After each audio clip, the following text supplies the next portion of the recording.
The majority of the world's population believes in reincarnation. Do you? If you didn't like my last ESP and telepathy video, you're gonna love the reincarnation one. Of course, this one's even less testable. All we have are the stories. There's no other way that anyone's been able to think of to test this stuff. But the plural of anecdotes is science. That is where it comes from. It's repeated observations of many things. Sometimes you can test things millions of times, like with gravitational waves and enzyme functions, and sometimes all you have is the little bit of noise that gets through, like when you're looking for the Higgs boson particle. You know, you only get to see it a couple of times and you have to make the most out of it. Same when a star goes neutron. They just made a new telescope to detect neutron stars, which is pretty fascinating. But anyway, sometimes you have to make the most out of the data that you have. And so the book to read, if you want to get started on this, is Ian Stevenson, Children Who Remember Previous Lives.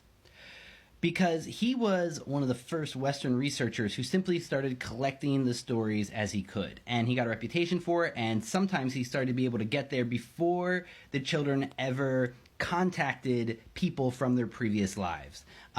These are sometimes called the golden cases. You can look up the most famous case as well if you just want to Google it. But there's a famous one from India where a kid kept saying he was a member of this family from way across the country. The families had never contacted each other. They'd never seen each other yet. And then finally, these researchers got there before the families did, and lo and behold, the kid knew, 80 to 90% of what could be known about the life that he claimed previously. He got almost everything right about what he was doing, who was related to him. He thought his father was his uncle. There are a couple of things that got lost in translation. But one of these stories, of course, is not convincing. There are thousands, tens of thousands. His work was continued by Dr. Jim Tucker at University of Virginia, and it's still ongoing. So this is just one collection out of many. So yeah, 10, 20, 30 stories shouldn't convince anybody. But hundreds and thousands of stories shows that we're getting somewhere. And so before you start hating on this video, read this book. Read a couple of the most famous cases. Everybody writes up the most famous cases.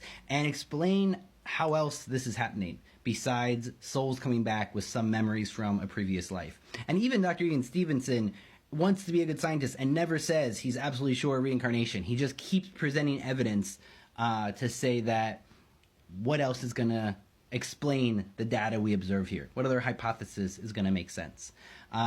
This is how I think the world works. Do I hang my hat on it? No, but it's comforting and I like it, and I'm going to just keep reading about it. I hope you will too.